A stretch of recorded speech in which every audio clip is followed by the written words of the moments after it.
আসসালামু আলাইকুম। সুপ্রিয় শিক্ষার্থী, তোমরা কেমন আছো? নিশ্চয়ই তোমরা ভালো আছো। সুপ্রিয় শিক্ষার্থী, তোমরা দেখো তো এই বইটি কার? এই বইটি হলো সপ্তম শ্রেণীর তথ্য ও যোগাযোগ প্রযুক্তি। সুপ্রিয় শিক্ষার্থী, আজ আমি তথ্য যোগাযোগ প্রযুক্তি বইয়ের দ্বিতীয় অধ্যায়ের পাঠ 10 যে বিষয়টি মাউসী অধিদপ্তরের সিলেবাসভুক্ত সেই টপিকটি নিয়ে আলোচনা করব। আজকের বিষয় হলো মেমোরি ও স্টোরেজ ডিভাইস। সুপ্রিয় শিক্ষার্থী, তো চলো আমরা আমাদের মূল পাঠে যাই। সুপ্রিয় সপ্তম শ্রেণীর শিক্ষার্থী, আজকে আমরা আলোচনা করতেছি সপ্তম শ্রেণীর বিষয় তথ্য যোগাযোগ প্রযুক্তি, অধ্যায় 2, পাঠ 10। চিত্রটি দেখে চিন্তা করে বলো, মস্তিষ্কে আমরা কি ধারণ করি? অর্থাৎ আমরা ব্রেনে কি ধারণ করি? সুপ্রিয় শিক্ষার্থী, আমরা আমাদের ব্রেনে ধারণ করি স্মৃতি ও তথ্য, কৌশল ইত্যাদি। আমরা আমাদের মস্তিষ্কে আমরা স্মৃতি, তথ্য, কৌশল এগুলো আমরা ধারণ করি। সুপ্রিয় শিক্ষার্থী, এই বৈশিষ্ট্যগুলো সিস্টেম ইউনিটের কোন ডিভাইস হতে পারে? এই বৈশিষ্ট্যগুলো সিস্টেম ইউনিটের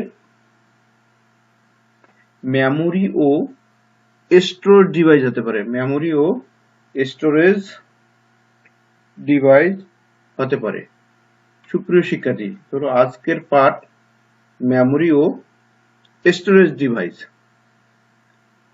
এই পাঠ শেষে শিক্ষার্থীরা মেমোরি ও স্টোরেজ ডিভাইস বর্ণনা করতে পারবে, মেমোরির শ্রেণী বিভাগ করতে পারবে, র্যাম ও রমের পার্থক্য নির্ণয় করতে পারবে।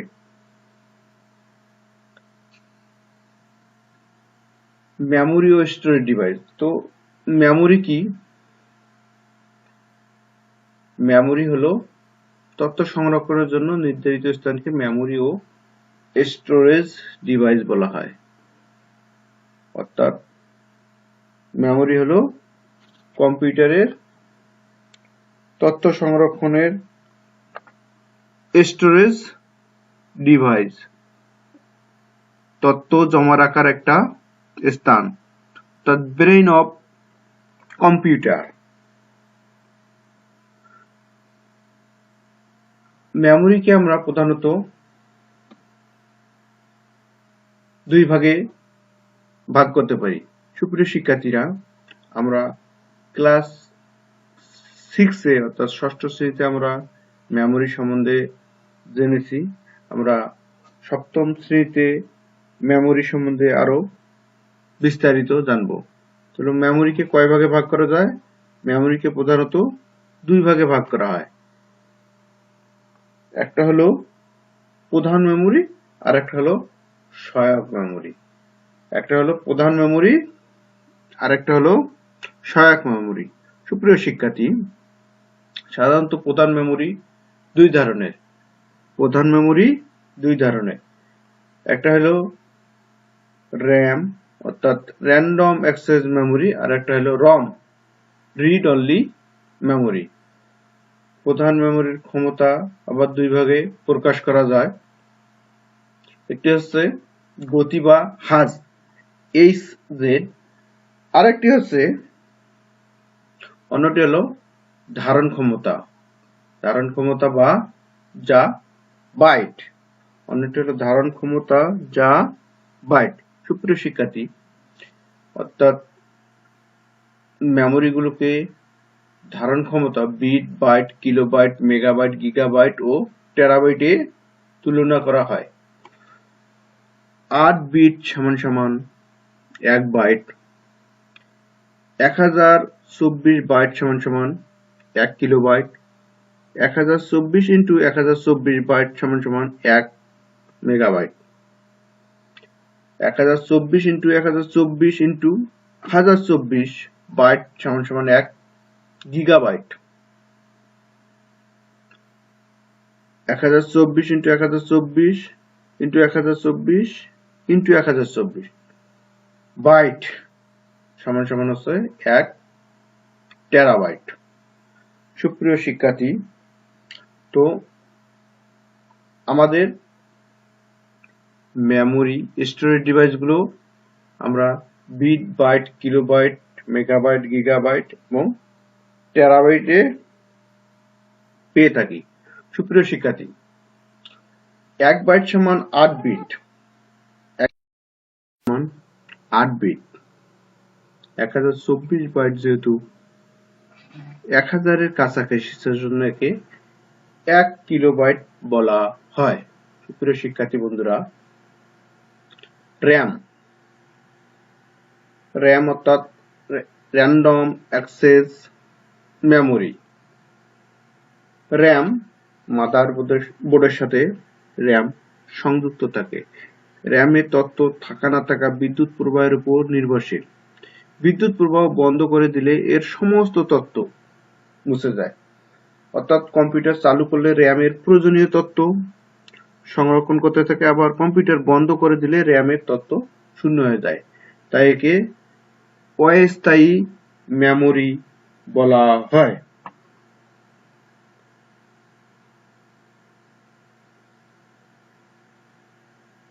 সুপ্রিয় শিক্ষার্থী,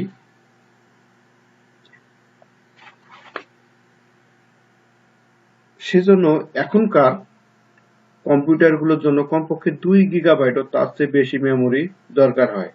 অর্থাৎ প্রসেসরের গতির সাথে পাল্লা দিয়ে র্যামেরও গতি এখন অনেক। রম। সুপ্রিয় শিক্ষার্থী, রম অর্থাৎ রিড অনলি মেমোরি। রম কম্পিউটারের হার্ডওয়্যার সচল রাখার জন্য কিছু নির্দেশনা প্রয়োজন হয়। এই নির্দেশনা ছাড়া কম্পিউটার চালু করা যায় না। তাই রম এই নির্দেশনাগুলো স্থায়ীভাবে সংরক্ষিত থাকে। বিদ্যুৎ থাকা না থাকার উপর এই মেমোরি নির্ভর করে না। এই মেমোরি শুধু পাঠ করা যায়, যেহেতু তথ্য সংযোজন বা বিয়োজন করা যায় না, তাই একে কম্পিউটারের স্থায়ী মেমোরি বলা হয়। সুপ্রিয় শিক্ষার্থী, আমরা শিখলাম স্টোরেজ ডিভাইসের গতি বা হার এবং ধারণ ক্ষমতা, রম, র্যাম থেকে একটু মূল্যায়ন করি। তো বন্ধুরা, মেমোরি কত প্রকার? মেমোরি সুপ্রিয় শিক্ষার্থী বন্ধুরা, তোমরা নিশ্চয়ই সঠিকটি বলেছ। তো 1024 বাইট সমান সমান কত কিলোবাইট? সুপ্রিয় শিক্ষার্থী বন্ধুরা, তোমরা আমার সঙ্গে উত্তরটি মিলে দাও। 1 কিলো।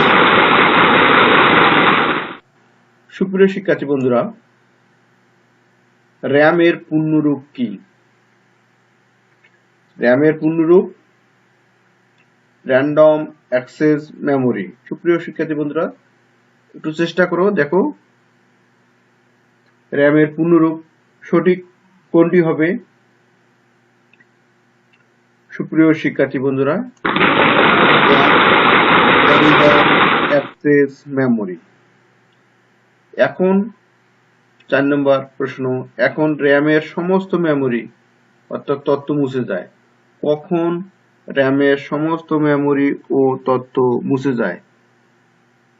র্যামের সমস্ত তথ্য মুছে যায় বিদ্যুৎ না থাকলে বিদ্যুৎ বন্ধ করে দিলে, কম্পিউটার বন্ধ করে দিলে। সুপ্রিয় শিক্ষার্থী বন্ধুরা, তোমরা একটু ভেবে বলো, অর্থাৎ কখন র্যামের সমস্ত মেমোরি তথ্য মুছে যায়? বিদ্যুৎ না থাকলে, বিদ্যুৎ বন্ধ করে দিলে, কম্পিউটার বন্ধ করে দিলে। সঠিক কি বলেছ? আমরা নতুন শিখলাম মাইক্রোপ্রসেসর, বাইট ও বিট। সুপ্রিয় শিক্ষার্থী বন্ধুরা, আমরা শিখলাম যেটু,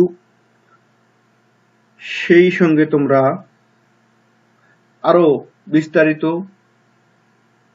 দেখবে র্যাম ও রমের মধ্যে কোনটি বেশি গুরুত্বপূর্ণ। র্যাম ও রমের মধ্যে কোনটি বেশি গুরুত্বপূর্ণ এটা বিশ্লেষণ করবে। সুপ্রিয় শিক্ষার্থী বন্ধুরা, তো আজ এ পর্যন্ত। সবাইকে ধন্যবাদ।